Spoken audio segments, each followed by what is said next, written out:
Reigning one middleweight world champion Reinier De Ridder appears to be putting all of his efforts into his next fight against BJJ prodigy Tye Ruotolo by training with some of the best grapplers in the world. After suffering a humbling defeat in December, the indomitable The Dutch Knight is determined to come back stronger than ever. And what better way to do so than by making his North American debut in a submission grappling superfight against the young and talented Tye Ruotolo. With both fighters eager to prove their worth, this promises to be an electrifying showdown. To ensure that he's in peak condition for this highly anticipated bout, the Dutch Knight has spared no effort in his training. He's currently sharpening his skills at the prestigious New Wave Academy in Austin, Texas, under the watchful eye of BJJ mastermind John Danaher. The facility is a veritable who's who of grappling excellence, boasting luminaries such as the peerless Gordon Ryan and the fearsome lion killer Gary Tonin. With such a formidable team of training partners, the Dutch Knight is confident that he'll be more than ready for anything that Ruotolo can throw at him. The guys I look up to are them, at New Wave. I have a connection with them because I was there last year as well, DeRidder told MMA Suka in a recent interview. I have a connection with them. We know each other a little bit. This is the place to go for me. They can really teach me a lot, and I just want to go there like this, every once in a while. It's good to learn from them. Reinier De Ridder is no stranger to the art of submission grappling, having honed his skills in the European BJJ Championships before transitioning to the world of MMA. In March 2022, he faced off against the legendary Andre Galvao in a gripping match at 1x, where the two warriors battled to a draw after 12 minutes of intense action inside the circle. Now, De Ridder is set to take on another formidable opponent in the form of Tye Ruotolo. With 2 consecutive submission victories over Gary Tonin and former One World Champion Marat Gafurov, Ruotolo is a force to be reckoned with. Although he may have the edge on the ground, he'll be facing a significant size disadvantage against the Dutch Knight, who currently reigns supreme as the middleweight champion in one. While Ruotolo is typically a lightweight fighter, he'll be stepping up to the challenge of facing De Ridder at middleweight. But the ever-dangerous Dutchman is sure to give him a tough time, and it could be a long night for the Californian prodigy. Do you think Tye Ruotolo has what it takes to emerge victorious and grab the win? Let us know in the comments below. One flyweight submission grappling world champion Mikey Musumeci is, beyond a doubt, one of the most lethal submission artists today, and in his recent Reddit AMA session, revealed what type of submission a fighter should absolutely tap out to. Nicknamed Darth Rigatoni, Mikey Musumeci is a force to be reckoned with in the world of submission grappling. His unique approach and unparalleled mastery of technique make him a difficult opponent to prepare for. In his most recent appearance at One Fight Night 6, Musumeci unleashed a barrage of innovative attacks that left Gantumur Bayanduran unable to defend himself.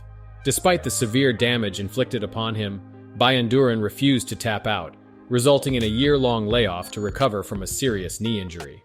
In a recent Reddit Ask Me Anything session, Musumeci was asked what kind of submission a fighter should never try to tough out. His response was characteristically blunt. "Well, after my last match, I'm done trying to make people tap. I think chokes are the gold standard. No one gets hurt and we don't need to make anyone tap. They can take a nice nap and then train the next day." Mikey Musumeci is not only a master of the mat, but he also embodies a beautiful sense of compassion for his opponents. He understands that tapping out to submission does not make one any less of a warrior. Just like in chess, getting outmaneuvered and caught is part of the game, and there's no shame in admitting defeat if it means avoiding career-ending injuries. In his previous bout at One Fight Night 6, Musumeci displayed his impressive submission skills by unleashing a series of leg locks on Gantumur Bayanduran. Despite the Mongolian grappler's knee and ankle popping several times, he refused to submit, resulting in a severe injury that kept him out of action for a year. However, in his first bout at One Championship, Musumeci faced the legendary Masakazu Imanari, and the Japanese veteran had no problem tapping out to a rear-naked choke. At One Fight Night 10, Musumeci will face Osama Almarwai, and fans can expect to see him attempt more chokes than joint submissions. The event, which will mark One's first on-ground live event on U.S. soil, will air live from the One Steebank Center in Colorado on May 5th, exclusively on Amazon Prime Video. Whether Musumeci secures another submission victory or not, fans are sure to witness his incredible skill and sportsmanship in action. Polaris 24 is scheduled to take place on June 3, 2023, and the promotion has just booked an excellent matchup between Keith Krikorian and Tom Halpin for the event. Polaris 24 is set to be an exciting event, featuring a co-main event and a main event for two of the promotion's belts. Keith Krikorian and Tom Halpin, both ADCC veterans, will be facing off in what promises to be a thrilling match. The two grapplers earned their positions in the prestigious No-GI grappling tournament the hard way, by battling through tough competition at ADCC trials. Krikorian and Halpin competed in different editions of the ADCC World Championships, with Halpin making his debut in 2019 and Krikorian reaching the peak of professional grappling in 2022. Known for their exciting styles, Krikorian and Halpin are sure to put on a show at Polaris 24, with Ashley Williams defending his lightweight belt against unusual challenger Ryan Hall in the main event, and Jed Hugh defending his welterweight belt against Mateusz Szczecinski in the co-main event. The full running order for the event has yet to be confirmed. However, it seems likely that Krikorian and Halpin's match will take place immediately before the title fights. The announcement of this match was made on Polaris's official Instagram account, as you can see here. Share your predictions for who you think will come out on top in the comments below. And while you're at it, we'd love to know whether you've enjoyed the video so far. If so, please subscribe to Valor Strategy Grappling and hit the bell icon so you don't miss out on the upcoming videos. With that said, let's move on to our next news of the day. The Tower Grand Prix 4 is set to take place on May 6, 2023, and the promotion has just announced an exciting addition to their brown belt tournament, Cole Abate. Cole Abate, the young and dynamic art of jiu-jitsu athlete, has been creating a buzz in the industry with his exceptional skills and talent. He has been grabbing more attention than any other colored belt in the sport, owing to his promising future as a rising star. Despite being a favorite in most tournaments he enters, he will face some tough competition this time around, and nothing is certain once the competitors step onto the mats. The four-man tournament bracket has already been confirmed, and Abate will face off against the Zenith brown belt, Armin Bruni, in the opening round. The other opening match will be just as exciting, with Six Blades Jiu-Jitsu's Gabriel Cardoso taking on Dream Art product Marco Mendez. Both matches promise to be thrilling, and will kick off the tournament with a bang, with the winners advancing to the final round for the ultimate showdown. But that's not all. The Tower Grand Prix 4 also features a spectacular main event between two grappling legends, Dante Leon and Vinicius Lino, who are sure to bring their A-game to the mats. Additionally, the event will include a thrilling super fight between Jonatas Gracie and Aaron Wilson, which was rescheduled specifically for this event. The Tower Grand Prix is a relatively new player in the jiu-jitsu industry, and they've come up with an innovative idea of hosting their events outdoors in universities along the West Coast. Fans attending the event at UCLA in Los Angeles, California, and those watching the live stream will be treated to a fantastic show featuring some of the best athletes in the sport. Moving forward, let's jump to another BJJ franchise which recently took place this past Sunday.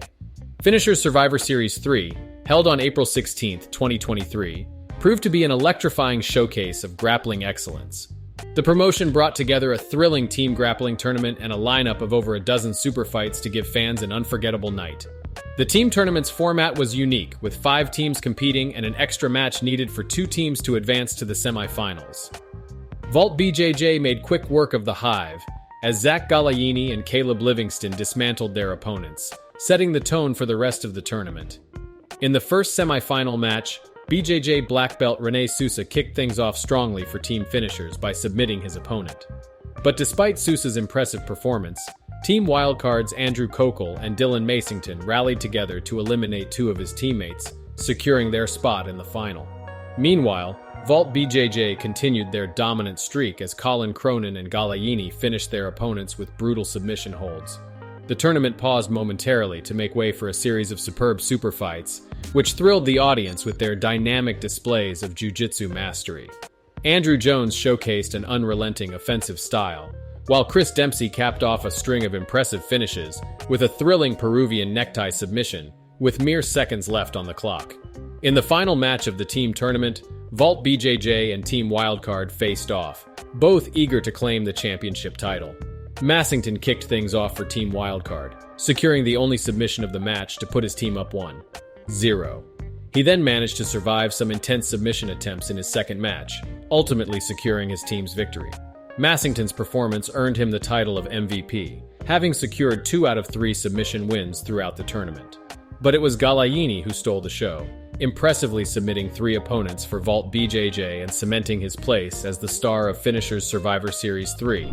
Share your reactions to Finishers Survivor Series 3 in the comments below. And for the last news, we go into the world of high school wrestling and all its oddities. This time out, a wrestler at Mainview High School in Illinois lost his cool after falling short on the mats. Spar Wrestling Academy and Mainview faced off in an electrifying high school wrestling competition earlier this month, with both schools battling it out for 3rd place in the tournament. After a grueling match, the wrestler from Mainview suffered a tough loss to his opponent from Spar Wrestling Academy. In a show of good sportsmanship, the victorious wrestler extended his hand to help his opponent up from the mat, but to everyone's surprise, his opponent responded with a cowardly sucker punch, which was caught on camera. It's disappointing to see such unsportsmanlike conduct at any level of competition, especially amongst young athletes who are expected to embody the values of fair play and respect.